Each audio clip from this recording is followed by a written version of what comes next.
The road stretched into the night, the cracked pavement illuminated only by the yellowed glow of the van's headlights. The silence outside was thick, pressing against the windows like a held breath. A gust of wind stirred the trees that lined the highway, their skeletal branches clawing at the sky. The air smelled of damp earth, of rust and something stale, untouched for years. As the vehicle rolled to a stop, the engine hummed one last time before Fred switched it off. The headlights cast long shadows over the rusted entrance ahead. The iron gates, once proud and polished, stood as corroded sentinels, draped in vines that slithered between the bars like nature itself was trying to keep something locked away. Above them, a faded sign still clung to the remains of its frame. Wonder Funlet. The letters, cracked and peeling, had lost their luster.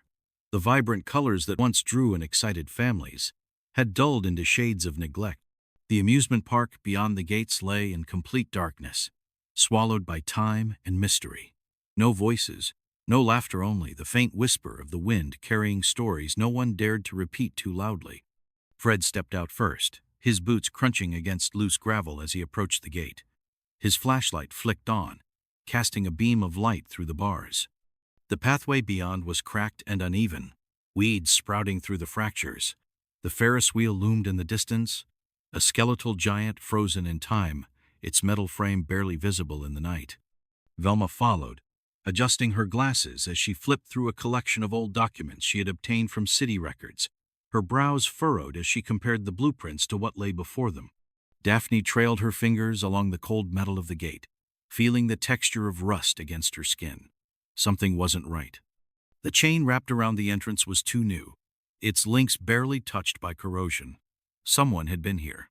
Shaggy lingered near the van, shifting uneasily. Scooby, pressed against his leg, let out a soft whimper. Their instincts screamed at them to turn back. A single light flickered deep within the park. It wasn't much, just enough to send a weak glow over the broken pavement. Then, just as quickly as it appeared, it vanished. The silence grew heavier. Fred tightened his grip on the chain and yanked. The rusted metal groaned but gave way beneath the force. The gate swung open with a drawn-out creak, the sound swallowed by the night. Scooby gulped audibly. One by one, they stepped inside. The air changed immediately. It was thick-heavy, like the park itself was watching. Every step forward felt unnatural, the weight of unseen eyes pressing down on them. The wind barely moved. Velma suddenly stopped, her flashlight aimed downward. Footprints. Fred followed her gaze. The dirt was disturbed, imprints leading deeper into the park. Daphne's voice was hushed. Someone's been here recently. Before anyone could process what that meant, a metallic creak broke the silence. Slow, deliberate. They turned. The Ferris wheel was moving. The silence inside Wonder Funland was suffocating. The air felt thick, as if it carried the weight of everything that had been left behind. The ground was uneven beneath their feet, cracked pavement giving way to creeping weeds that had claimed what time had abandoned. Overhead, the Ferris wheel loomed, a massive skeleton of rusted steel, its empty cars swaying ever so slightly. There was no wind, no power, and yet it moved.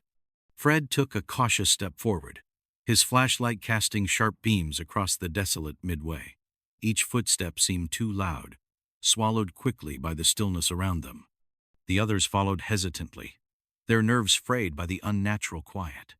Velma knelt, adjusting her glasses as she studied the dirt. She ran her fingers over a set of footprints, the indentations crisp, fresh. Someone had been here recently. She looked up, her voice barely above a whisper. We're not the first ones here. Daphne reached for the gate's heavy chain, running her fingers over the polished metal. It was too new, too intact. This was replaced, she murmured. Not long ago. A sound split the silence, a deep, rhythmic pounding. Thump. It echoed through the air, vibrating beneath their feet. Thump. Shaggy swallowed, his voice shaking. Like we should really think about leaving. Scooby let out a low whimper, pressing against his side. The sound was coming from ahead near the carousel. A flicker of light sparked in the distance, then another. The bulbs lining the carousel sputtered to life, their glow weak and sickly. A broken melody crackled through unseen speakers, the tune distorted. stretched unnaturally. The ride trembled, then lurched into motion. The painted horses, their once bright eyes dulled with age, rose and fell in jerky, uneven movements. Fred stepped closer, his muscles tense, his beam swept between the carved figures, shadows twisting between them. Then movement, a shape slipping through the ride, ducking between the horses. Without hesitation, Fred jumped onto the platform.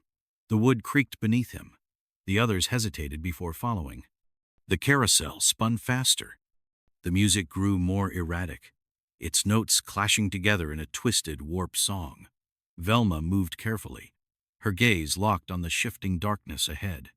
Daphne's fists clenched at her sides, her breath coming in steady, measured beats. Then, as suddenly as it had started, the carousel screeched to a halt. The music cut off mid-note. The bulbs flickered once, then died, plunging them into darkness. Something moved above them.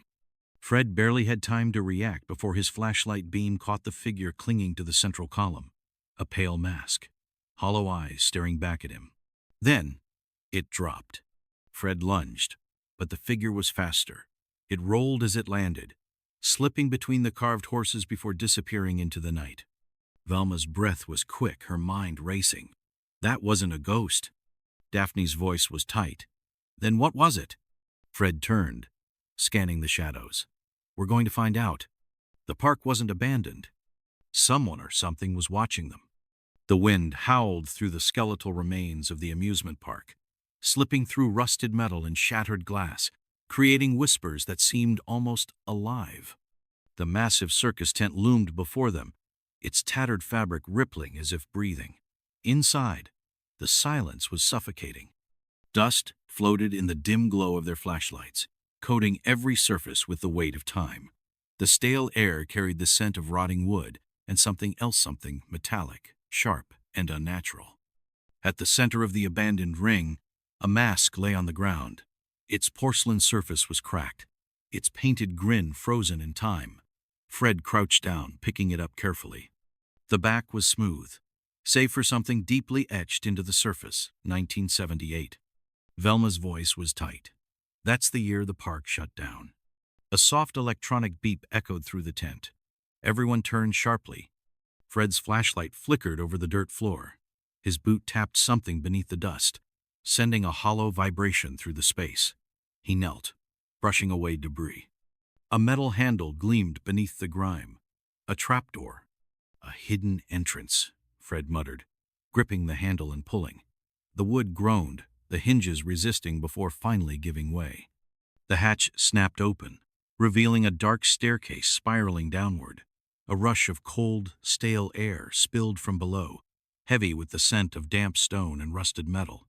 Scooby let out a whimper. Shaggy took a step back, shaking his head. Like, guys, this is a really bad idea. Velma adjusted her glasses. And that's exactly why we need to check it out. Fred led the way, his flashlight cutting through the darkness. The others hesitated, then followed, their footsteps echoing down the narrow steps. The deeper they went, the colder the air became, not a natural chill, but something unnatural, as if the very walls of the tunnel were alive with secrets. At the bottom, a steel door stood in their path. A small keypad blinked softly beside it. Velma studied the rusted metal, her fingers hovering over the buttons. She flipped through her notes, stopping at a handwritten entry copied from old city archives.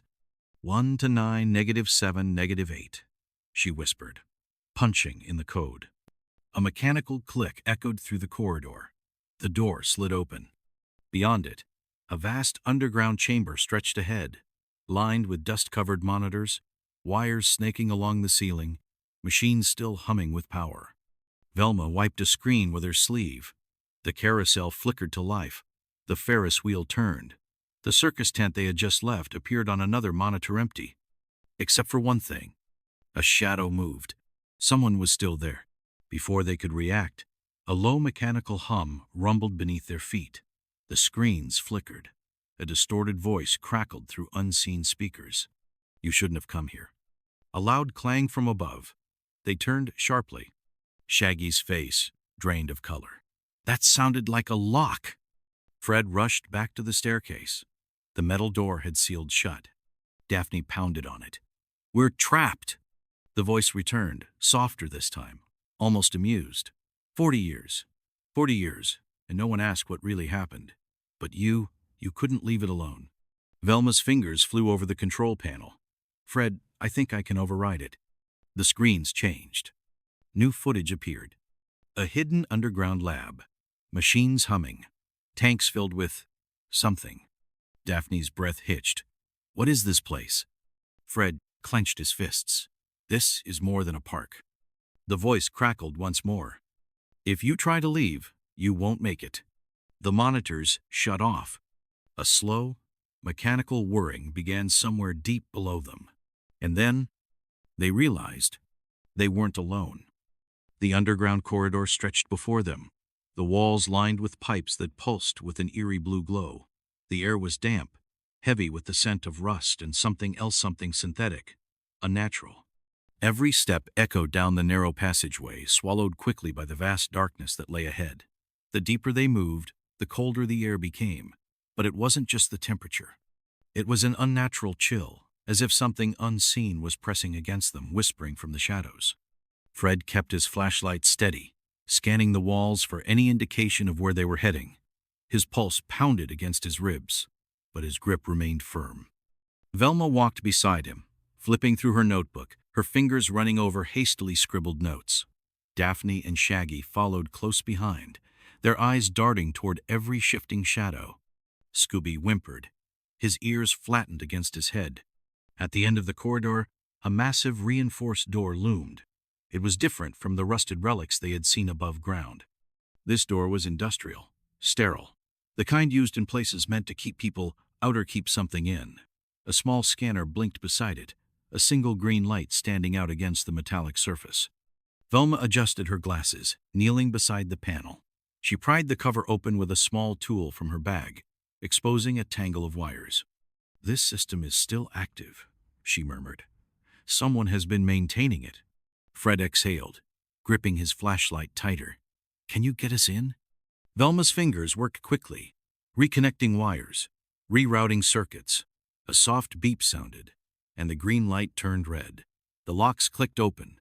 Fred took a step forward, pushing the heavy door with both hands. It groaned as it slid open, revealing the chamber beyond. Inside, rows of cylindrical tanks lined the walls, their thick glass surfaces fogged over with condensation. Condensation dripped in slow, deliberate trails down the reinforced glass.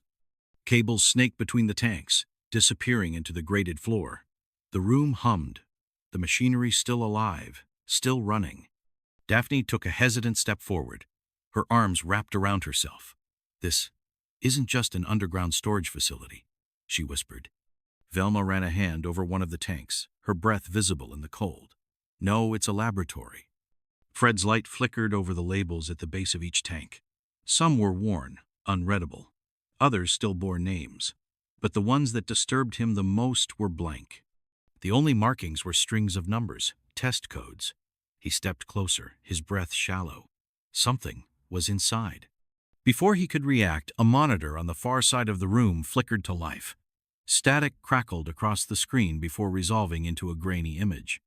A man in a black coat stood surrounded by glowing monitors, his expression unreadable.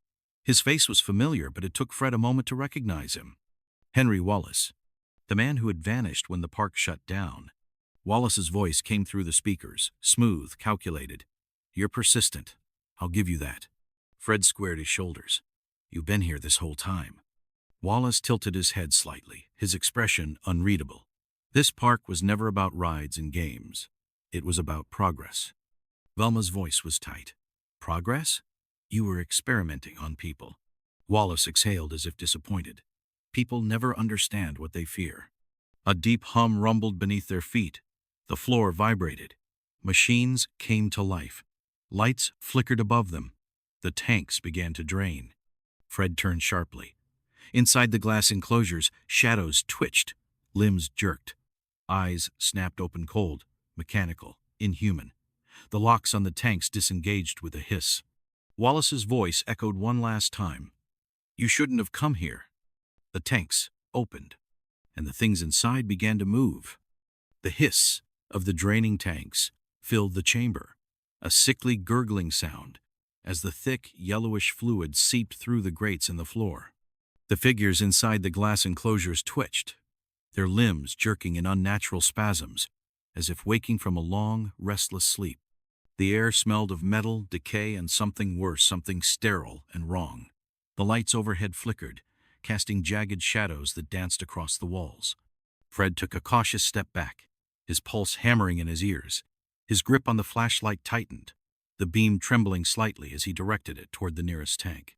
The glass was fogged over with condensation, streaked where something had pressed against the inside.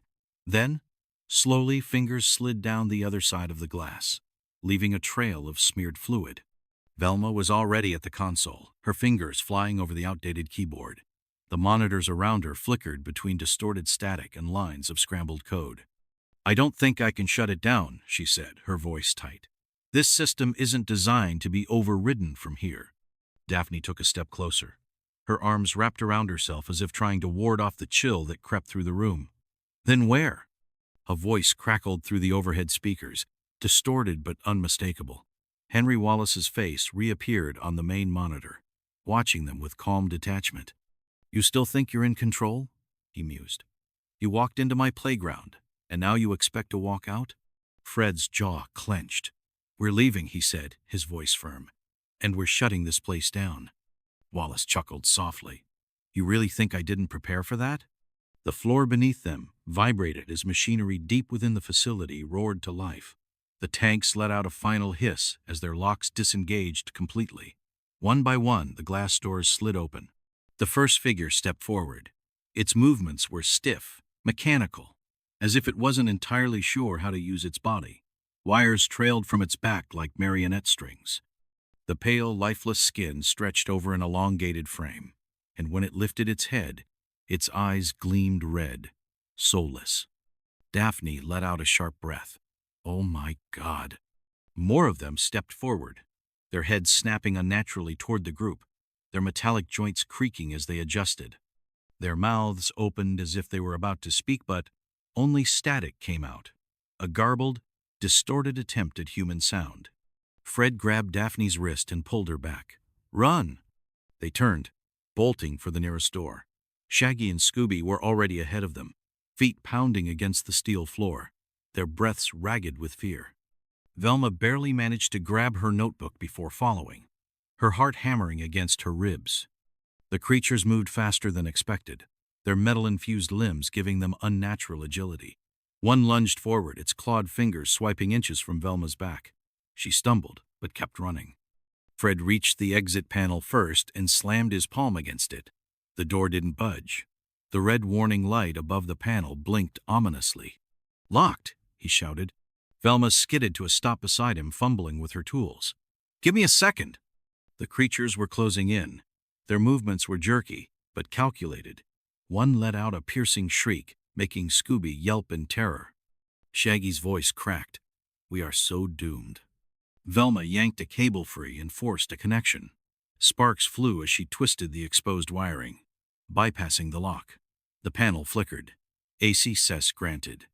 The door slid open just as the closest creature lunged. Fred shoved Daphne through first, followed by Shaggy and Scooby. Velma dove through next, and Fred barely made it through before slamming his fist against the emergency override. The door slammed shut behind them, cutting off the mechanical shrieks. They ran down the next corridor, their breaths coming in quick gasps. The hall stretched ahead, a long metallic tunnel leading toward a final chamber, where the glowing words "Main Control Room" were etched onto the steel doors. Daphne pressed a hand against her chest, catching her breath. That was too close. Velma wiped her glasses. "We need to shut this place down for good." Fred nodded. "Then let's end this." Without hesitation, he pushed open the doors, and they stepped inside. The door creaks open. No one moves. No one speaks. Beyond the doorway, the hallway is impossibly dark, stretching into an abyss that wasn't there before. The air shifts heavier, colder. A presence lingers, unseen but undeniably there. "Don't," Velma whispers. But Fred steps forward. The leader, the brave one. He grips the edge of the doorframe and looks out into the darkness. "Hello?" His voice is steady. "Who's there?" Silence. Then, a whisper. "You were never supposed to remember." A gust of cold air surges through the room. The gang stumbles back as the hotel seems to groan around them, wood creaking, walls shifting. The floor feels unstable, as if the very structure is rejecting them. "What does that mean?" Daphne shouts over the rising wind. "It means we learned something we weren't supposed to," Velma says. "And whatever erased our memories last time is trying to do it again." The lights flicker violently, plunging them into flashes of darkness. The knocking returns, pounding now from every door in the hallway, a deep, rhythmic force, as if something is waking up. "We have to get out of here," Shaggy yells, gripping Scooby's collar. "The road was gone," Daphne shouts. "Not if we leave the same way we did before." Velma's mind races. The first time whatever happened, her memories were wiped. If we figure out how, maybe we can break free. Fred's eyes snap to the cassette tape still in Velma's hands. "The tape!" he exclaims. "It's the only thing that survived. It's proof we were here before." "So what do we do with it?" Daphne asks. Velma's mind races. If it's a memory, maybe it needs to be erased. "You're saying we have to destroy it?" Shaggy stares at her. "But it's the only thing that tells us the truth. And it's the only thing keeping us here." Velma grips the tape. "If we want to leave, we have to let it go." The knocking stops. The room falls into perfect, unnatural silence. Then, a voice, cold, ancient. "Choose." Velma looks at her friends, Fred, Daphne, Shaggy, Scooby. They're afraid, but they trust her. She throws the cassette to the ground. With a sharp stomp, she crushes it beneath her heel. The plastic cracks. The tape snaps.